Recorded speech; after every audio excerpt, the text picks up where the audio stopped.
'Cause nobody does it like you. I like the way that you move. That's why I never go through with leaving you. Everybody. Kami dari kelompok Betawi kelas 12 RPL 1 ingin memperkenalkan diri. Saya Maryam Hanifah. Saya Kala Ramadhani. Saya Kela Rizky Febriana.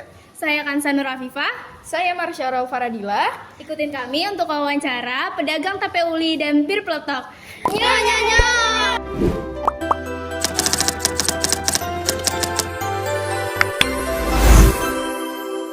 Assalamualaikum warahmatullahi wabarakatuh. Kami dari kelompok Betawi di sini akan mewawancarai seorang penjual tape uli yang bernama Kadara. Untuk pertanyaan pertama, saya ingin bertanya nih Kak, untuk pembuatan tape uli ini buat dijualnya itu setiap hari atau untuk menunggu pesanan Kak? Kalau aku karena ini usaha sambilan, jadi aku tunggu ada pesanan aja baru aku buat. Jadi nggak yang tiap hari ya Kak? Iya betul, nggak setiap hari. Tapi sebetulnya karena pesanannya itu hampir setiap hari, prosesnya ini kan menunggu waktu. Jadi misalnya dia pesannya sekarang, ready-nya besok gitu. Jadi hampir setiap hari buatnya. Gitu, oke. Untuk pertanyaan kedua, pendapatan dalam sehari itu kira-kira berapa ya Kak? Kalau dalam sehari itu tergantung pesanannya berapa banyak ya. Tapi biasanya aku dalam sehari itu ada 50.000. Wah lumayan juga ya Kak, semoga makin banyak pesanan ya Kak. Amin, terima kasih. Selanjutnya, sejak kapan kakak mulai berjualan tape uli dan kenapa milih jualan tape uli dibandingkan dengan produk lain? Kalau untuk berapa lamanya aku baru ya jualan ya. Kan sekarang nih lagi populernya makanan sehat. Nah kebetulan tape itu termasuk makanan probiotik. Jadi dia termasuk makanan sehat juga gitu. Oh, makanan probiotik itu makanan sehat. Betul. Jadi dia adanya untuk jadi tape itu dia butuh bakteri baik. Itu yang bagus untuk usus. Seperti itu. Oh, Kakak berjualan, tantangan apa yang paling sering kakak hadapi? Dan bagaimana sih cara kakak mengatasi agar usaha kakak itu berjalan dengan lancar? Tantangannya itu apa ya? Karena kan saya di sini sambilan ya, bukan jadi pemasukan utama. Jadi paling ya namanya sambilan itu nggak yang ditekuni banget. Tapi kebetulan memang konsumennya lumayan tinggi ya, karena kan jarang yang jual. Biasanya itu tape uli itu ada di momen-momen tertentu, tapi karena ini dibuka tanpa momen, jadi kayak ya udah deh pesen gitu. Oke, baik. Biasanya paling sering tuh dibukanya pas lagi ada acara apa? Sebenarnya tuh nggak ada khusus acara apa, tapi ya karena memang dia makanan tadi ya aku jelaskan dia itu makanan sehat, terus kemudian khas Betawi juga, jadi orang tuh kayak pesen deh karena kan jarang gitu. Biasanya tuh momen-momen acara lebaran biasanya ya, acara-acara besar, liburan kayak gitu. Ini kan nggak ada momen yang pasti untuk jual bisa setiap hari, jadi ya gitu. Lumayan lah peminatnya. Oke. Apa aja nih Kak bahan baku untuk membuat tape uli? Bahan bakunya itu tape. Bahan bakunya itu ketan sama ragi kalau untuk tapenya. Ragi. Jadi penentuan ragi yang bagus itu yang bisa jadi tapenya manis. Kalau misalkan raginya kurang bagus bisa jadi lebih asam gitu. Oh gitu. Jadi Tapenya nggak jadi. kualitasnya diragi nih Kak. Betul, kualitasnya tuh diragi sama cara pembuatannya, karena pembuatan tape itu harus bersih. Kalau nggak bersih misalnya ada kotor aja sedikit gitu ya, atau pas di fermentasi dia nggak tertutup rapat, biasanya dia nggak jadi tapenya. Jadi buat gagal ya Kak. Betul. Sekian wawancara dari kelompok Betawi. Terima kasih untuk Kadara yang bersedia untuk diwawancarai. Sekian dari kami. Wassalamualaikum warahmatullahi wabarakatuh. Waalaikumsalam.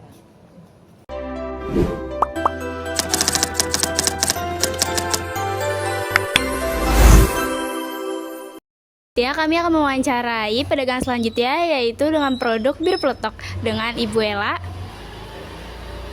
Selanjutnya, biasanya bir peletok itu paling cocok diminumnya dalam cuaca atau situasi seperti apa sih Ibu Ella?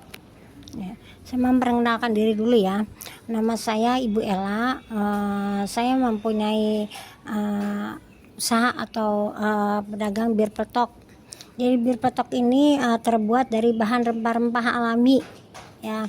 Dan untuk diminum dalam keadaan cuaca hangat maupun dingin itu bisa ya.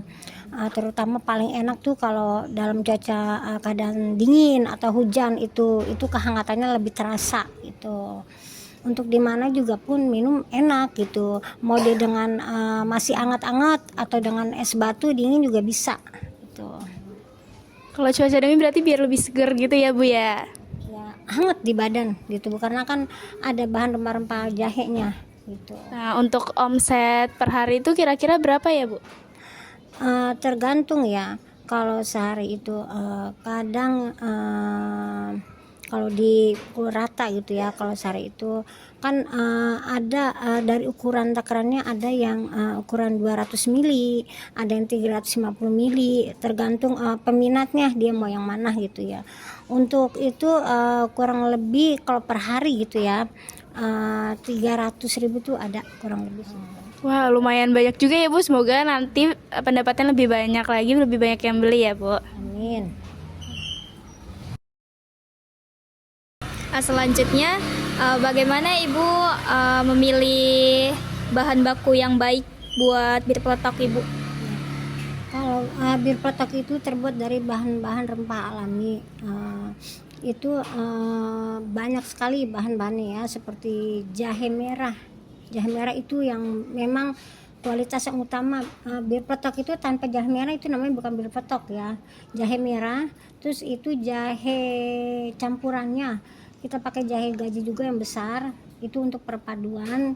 Jadi nggak terlalu pakai jahe merah inti, jadi ada dua. Kayu secang itu yang untuk memerahkan, itu warnanya merah itu karena kayu secang ya. Itu 3. Lada hitam ya, pakai lada hitam, bukan lada yang putih, bukan, karena untuk obat jamu-jamuan itu pakainya lada hitam. Terus kapulaga ya. Terus cengkeh, pakai cengkeh ya. Ya kalau cengkeh itu yang kayak apa sih namanya, yang kecil-kecil kayak apa ya namanya, pokoknya bilang cengkeh dah gitu ada. Terus sama kayu manis,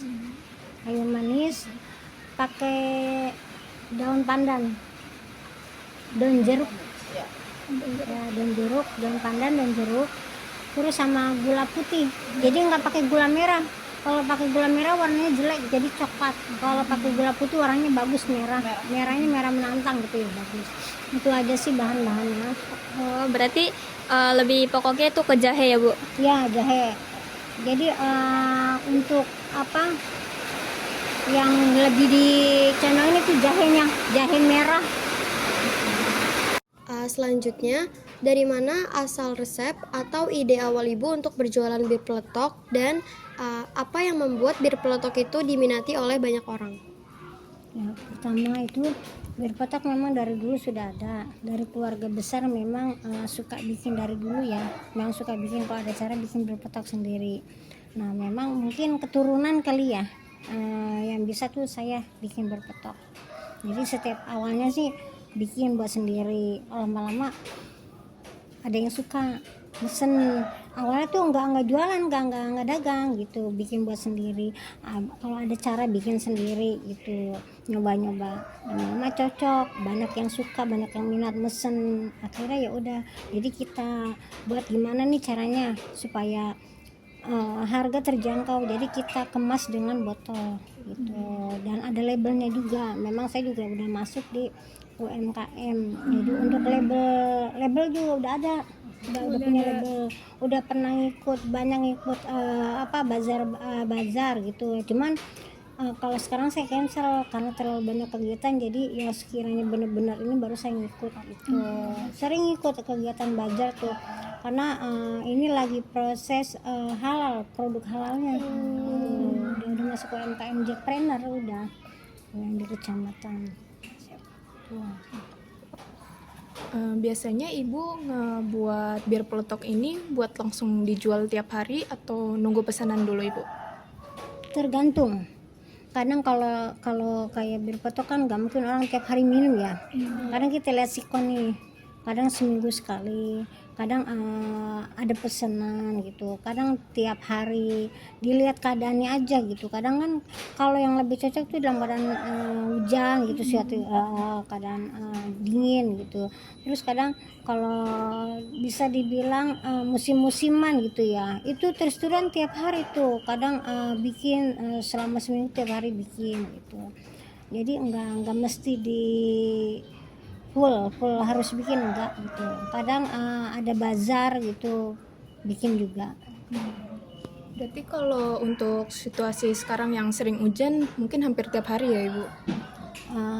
Bisa juga, kadang ini memang kadang lagi libur gitu, dilihat keadaan. Sekian wawancara dari kami. Terima kasih kepada Bu Ella karena udah bersedia untuk diwawancara.